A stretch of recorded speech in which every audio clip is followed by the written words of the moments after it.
Dober večer, lepo pozdravljeni, obljuba dela dolg in kar sem obljubil, to bom zdaj tudi storil. Skratka, tole je moje drugo javljanje, drugi Facebookov live. Kaj je vaša naloga? Itak veste, dajte na nek način pokazati, da ste z mano, dajte kakšen komentar, dajte like stisniti, dajte nekaj povedati, dajte povedati, da me ne marate, dajte povedati, da me marate, dajte pohvaliti mojo knjigo, dajte skritizirati mojo knjigo, nekaj povejte, če ne želite v knjigah, bomo pa kaj drugega. Skratka, jaz imam danes nekaj majčkega, ene teme, ki bi jo rad delil z vami. Klavdija živijo, Mojca živijo, Dragica živijo, Andraž Sodja živijo, Rok živijo, vidim, da vas kar nekaj je. Dajte prosim nekaj napisati, dajte se oglasiti, tako da bom vedel, da ste z mano. Zakaj sem se danes oglasil? Zdaj, prejšnji teden sem se hvalil že, kar precej sem se hvalil v zvezi z nagrado. Nagrada, veste, da je knjiga, ki sem jo pred kratkim izdal, oziroma izdala je Petra Škarja. Ne vem, če je prava beseda ta, da se hvalim. Jaz bi raje rekel, da sem zelo ponosen na to svojo prvo knjigo. O čem pa v resnici želim danes govoriti? Želim povedati, želim razpravljati celo, tudi vaših mnenj bom zelo vesel. Želim razpravljati o tem, koliko od nas v resnici podpira slovenske avtorje v katerikoli branži. Jaz sem imel srečo, ker sem se v preteklih letih zelo intenzivno ukvarjal z intervjuji, da sem delal, da sem opravil intervju z nekaterimi kar znanimi, bi rekel, slovenskimi avtorji, za katere pa praviloma velja, da niso del neke etablirane, od države podprte, kako bi temu rekel, skupnosti, ampak so povsem sami svoji, se zanašajo na lastne moči, na lasten talent, na lastna finančna sredstva, če hočete, in tako poskušajo delati. Malo kasneje bom omenil nekaj glasbenikov, seveda, ker sem zdaj ravno dal knjigo ven in je toliko govora o tej knjigi, bi rad omenil tudi nekaj drugih avtorjev, pa še preden začnem z njimi, bi rad povedal to. Zadnjič me je intervjuvala ena gospodična na jeseniškem radiju, na Radiu Triglav, in mi je rekla pisatelj. Zelo fajn se mi je zdel, ne vem pa, kako sem se kvalificiral za pisatelja. Se pravi, zdaj, ko daš ta prvo knjigo ven, si pisatelj, ali kaj, če je to kriterij, potem sem res pisatelj. Če je kriterij, da sem napisal, tako kot sem ugotovil, že članke oziroma dela, ki jih je bral nekaj milijonov ljudi, potem sem pisatelj. Res pa, da bi mogel za pisatelja nekaj pisati. Jaz pa ne pišem, ampak tipkam, torej sem po vsej verjetnosti tipkatelj, ali kako bi se temu rekel. Če ne verjamete, da sem naredil izdelke, ki jih je bral nekaj milijonov ljudi, mi pišite v zasebca, jaz to lahko dokažem. Že na YouTube imam en posnetek, ki ga je videl več od milijona ljudi. Skratka, tisto je pogojno rečeno moje delo. Tudi stvari, ki sem jih pa dejansko stipkal, je bralo več kot milijona ljudi, več od milijona, da ne rečem več milijonov. Skratka, tole ne vzeti za hvaljenje, pač pa za nekaj, na kar sem zelo ponosen. Zdaj, dajmo ostati pri pisateljih, da ne bo izpadlo, kako samo sebe hvalim, kako sem jaz, in sploh, in top shit. Sej ne vem, če sem, imam nekaj odzivov od vas, ki ste prebrali knjigo. Večinoma so, oziroma vsi do ta zadnjega so zelo lepi, na to sem zelo ponosen. Vsem ven, ki ste dali kakšen komentar na knjigo, se lepo zahvaljujem. Sklepam, da verjetno tudi komu ni bilo všeč, ampak doslej se nihče ni oglasil, tako da nimam negativnih odzivov. Ampak se pravim, da ne bomo ves čas samo v moji knjigi, pa da ne bo izpadlo, kako jaz sebe hvalim. Tukaj pred sabo imam nekaj slovenskih del, ki so v moji knjižnici. Ena je, a vidite to, Izbrane rozine v akciji, Andrej Rozman Roza. Dajte si to vzeti, to je cenca luštna v knjigarni si jo vzemite. Kadarkoli vam bo šlo v dnevu slabo, odprite si knjigo od Roze, Rozine, pa se vam bo dan polepšal. Tole je krasna stvar. za vsak trenutek dneva. Jaka Tomc, njega bi rad omenil. Jaka Tomc je pisac, ki kar luštne stvari piše v moji privatni knjižnici, a vidite, Jaka Tomc, manični poet, zelo luštna stvar za prebrati, tako da podpiram slovenske avtorje. Naslednja bi najbrž mogla biti ta prva, ampak sem ravno tako naložil, Petra Škarja. Dajte si to prebrati. Tole je na nek način osebna izpoved, od suženjstva do svobode. Moja zlata Petra Škarja, tole je kar za prebrati nekaj čez 300 strani, ampak je vredno vsake črke, vsake sekunde, ki si jo človek za to vzame. Petra Škarja, ena od slovenskih avtoric, ki jih najbolj spoštujem. Potem je tukaj eden, ki je pa na nek način etabliran, ker je človek naredil že tako velike stvari doslej. Seveda, človek, za katerega si jaz želim, da bi kdaj pisal kaj podobnega, kot dela on. Gospod Vinko Möderndorfer, tole sem najdel na brzino na svoji knjižni polici. Nespečnost se temu reče, če bi moja mama to brala, bi rekla podobno, kot je rekla za mojo knjigo, en sam seks je noter, ampak ni. Vsakega pomalam, pa zelo lušten stil. Potem imam tukaj nekaj, rekel bi, da je to tudi, vem, da je to tudi delo slovenske avtorice, dejansko jo poznam. Ona je podpisana s pseudonimom Ani Tram. Knjiga se imenuje Ranjena oziroma ima podnaslov Od pekla do sebe. Skratka, dajte si to prebrati, tudi zanimiva življenjska zgodba. Kaj mi je še v roke prišlo? Tudi delo slovenskega avtorja. To pa že poznate. Ok, tole je tista moja. Kaj bi še hotel reči? Zakaj Slovenci toliko radi častimo in vedno nam je všeč vse, kar je tujega, ko je pa slovenskega toliko ogromen dobrega. In ravno zdaj sem vam pokazal 5-6 knjig, za katere zagotovo velja, da jih je fajn vzeti, fajn prebrati in se gladko merijo s katerim koli tujim pisateljem, ki je pa valjda bolj razvpit, bolj znan in tako naprej. Mi Slovenci imamo pa zelo radi tisto, kar se reče, naj sosedu krava crkne. Zdaj pa, ko ravno to omenjam, jaz sem mogoče v nekih prestrašenih pričakovanjih imel tudi tako projekcijo, ko sem izdajal knjigo, skratka, da bodo moji domačini tukaj, tisti, ki me poznajo, rekli, kaj pa zdaj Lukan, zakaj bi pa on knjigo pisal, naj sosedu krava crkne. Pa sploh ne. Tako da moram pohvaliti posebej moje someščane. In če sem svojim someščanom uspel uturiti tole knjigo, pol ni vrag, da jo ne bom še komu drugemu. Sicer je pa res, da jo naročajo iz cele Slovenije. Tako da zelo sem hvaležen za to. Zdaj bi pa končno pustil te pisatelje knjige in to pri strani, pa bom povedal na še eno temo, ki jo mogoče majčkeno bolj poznam.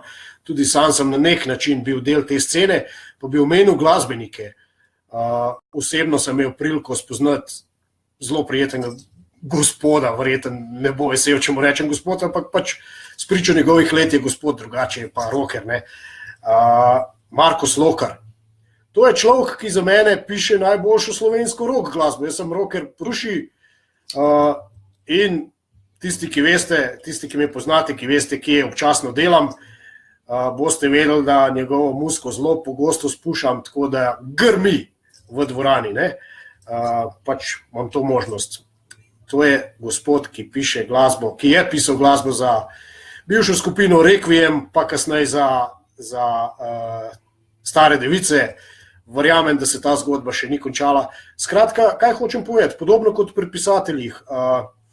Marko Slokar je napisal toliko krasne slovenske rock glasbe, ni to neka težka glasba za neke težake depresivne, ampak glasbe, ki gre zelo fajn v uho, ki so, pa če rečemo preprosto, hitiči. Ampak dajte mi povedati, da ste slišali Requiem na kakšnem radiju. Niste, ker vse vemo vsi, kdo obvladuje slovensko radijsko, medijsko sceno in če ti tam zraven ne prideš, potem pač te glasbe ne slišiš. Zdaj, da ne bom samo Requiema oziroma Marko Slovkar je hvalil Hellcats. Tudi to so bile punce, ki sem jih uspel, vsaj ta glavni dve iz benda intervjujati. Sestri Saša in Sonja, za moj okus, krasna glasba. Ravno isto vprašanje vela, a ste kdaj slišali to muziko na kakšni komercialni radio postaji? Valjda niste, mogoče ste, ker jaz komercialnih radijskih postaj ne poslušam, ampak se mi dozdeva, da ne. Še par vas bom pozdravil, Manuela Strajnar iz mano, Simon Mičič, Julieta Tomše, živijo, dolg te nisem ne slišal, ne videl, Nevena Sodja, živijo, kako si kaj, fajn, da me gledaš, fajn, da me spremljaš, a vas lahko še enkrat prosim, dajte kakšen komentar napisati, dajte povedati, a me imate radi, a me ne marate, a se vam je moja knjiga zdela gnila, ali te intervjuji, ki ste jih brali, imajo kakšen smisel, glede na to, da si človek za njih mora vzeti toliko časa. Ed mi je krat rekel, da za to rab 3/4 ure, da se sprav skozi moj intervju. Jaz drugačen ga ne znam napisati, moj intervju nastaja 3-4 dni in valjda, da ga težko spravim v manj kot, ne vem, 45 minut. Kje sem ostal? Pri slovenskih glasbenikih. Ne vrtim samo Hellcats pa Requiemov v dvorani tam, kjer me spustijo do te opcije, da lahko zvrtim kakšno muziko. Tudi mojo someščanko Anjo Baš sem vrtel. In kot bi rekli Seničani, baš takrat sem jo vrtel, ko je bila na drsališču njena mama. Vam povem, njena mama je poletela, ni več drsala, ampak je šla meter nad ledeno ploskvijo. Če bi jaz zdaj imel otroke, ki bi bili tako uspešni pevci kot je Anja Baš, bi valjda Baš letel tudi meter nad ledeno ploskvijo. Nina Bauman, še ena moja someščanka, ki poje pri Pandi, ste to vedeli, Panda. Pa Panda je valjda en najuspešnejših, najlegendarnejših slovenskih bendov. Nina poje, ne?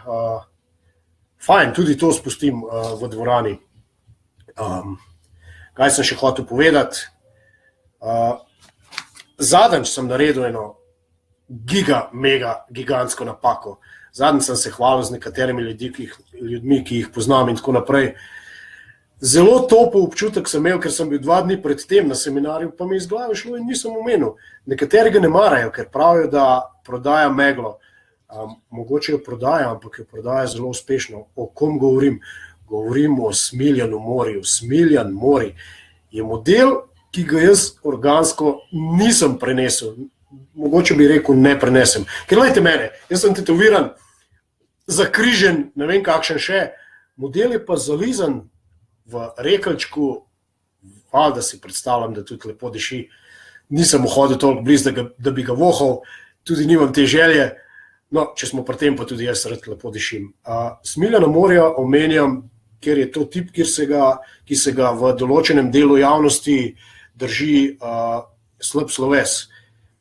Jaz ne vem zakaj, ne bom se spuščal v te stvari, ne bom se poglabljal v te stvari, lahko povem samo iz osebnih izkušenj, tip je nor, ne. Jaz ga a priori nisem maral, ampak čez 5 minut me je imel kupljenga, skratka, tip je nor motivator, nor pripovedovalec zgodb, nore stvari vam lahko premakne v vaših vzorcih razmišljanja. Skratka, če ste vi nezadovoljni v življenju, če se vam zdi, da ste premalo samozavestni, da bi kaj premaknili, imate kakšen talent v sebi, pa vam je bolj ziher ena služba od 9 do 5, Smiljana poslušajte Smiljana Morja, dokazal vam bo, iz vas bo izvlekel vaše talente in potem boste videli, da niste tako nesposobni.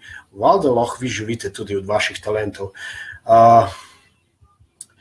Majčkeno bi se vrnil na tisto, zadnjič sem opazil, da je nekatere ljudi malo motil, ker sem se jaz zelo agresivno lotil propagiranja reklamne kampanje svoje knjige na internetu. Ampak kaj bi rekel, če hočeš koga vneti, moraš predvsem sam goreti. Ne? A je tako? Če jaz ne gorim, kako bom pa vnel po svoje morebitne bralce? To je en medklic. Zdaj le bi povedal nekaj, pa kar sem danes prebral, to ni na mojem ozirniku zrasel, ampak se mi zdel zelo zabaven. Zadnjih nekaj dneh ste lahko spremljali dogajanja na pokalu Vitranc, tukaj v moji bližini v Kranjski gori, oziroma v Podkorenju. Pa je nekdo napisal na spletu, sem to prebral, valjda na Facebooku, saj poznate tistega samozvanega štajerskega Slavčka, kako se mu že reče, Marjan Durko ali v stvari Damjan Murko. Zakaj Damjan Murko ne smuča? Zato, ker si ne zna zapeti pancerjev. V stvari ne zna zapeti niti smuči. Če tako pomislimo, on ne zna ni česar zapeti. To je bil ta štos, ne vem, mi je ratov ali ne. Imam še en dober štos, ta bi bil pa primeren za mene. Jaz imam že vso odraslo dobo nekaj težav s težo. Ves čas se mi ta špehec nabira, pa pol včasih malo tečem, več, bolj ali manj pa nikoli ne, tako da nisem preveč žal telesno aktiven in imam pol zmeri malo tega špehca. Ampak sem najdu dobro razlago za to. Kaj zdaj, če imam jaz 10-15 kil preveč, če karikiram, pa nimam tega, ampak da bomo lažje razumeli. Če bi jaz imel 100 kilogramov, je to tukaj na zemlji za mojo majčkno višino kar težava. Ampak teh istih 100 kil je na Marsu ekvivalent 38 kilogramom. Se pravi, jaz sploh nisem debel, ampak sem na napačnem planetu. Zapomnite si to, če vam kdo reče, da ste predebeli, da ste pretežki. Ja, valjda, če ste na Zemlji, pojďte na Mars in tam bojo vse te stvari šle. Ne. Kaj sem še hotel povedati? Hotel sem se še enkrat zahvaliti vsem vam, tale live je zdaj že dolg, več kot 16 minut. Da na Facebooku Fedrov ven zmetal, navadili ste se name, ne znam pravilno slovensko govoriti, znam mešati gorenščino, slovenščino, angleščino, če je treba. Danes sem na hokejski tekmi rekel, da gostje are playing in full strength, skratka, malo je bilo gostov, malo je bilo pa Angležev, ampak sej na koncu smo se vsi razumeli. Hvala, ker ste z mano, hvala, ker me poslušate, predvsem hvala, ker me berete. Zdaj bom vseeno izkoristil to priliko. Kdor je še nima, nagrada 031 302 934 ali pa seveda na spletu na moji spletni strani markolukan.com, tam boste najdli zavihek trgovina, v trgovini jo lahko naročite. Moja največja nagrada ste pa vi. Hvala za nocoj, predvidevam, da se bomo slišali naslednjo nedeljo, tako da Marko ima vas rad in pa sej veste, rock on, ajde, čau.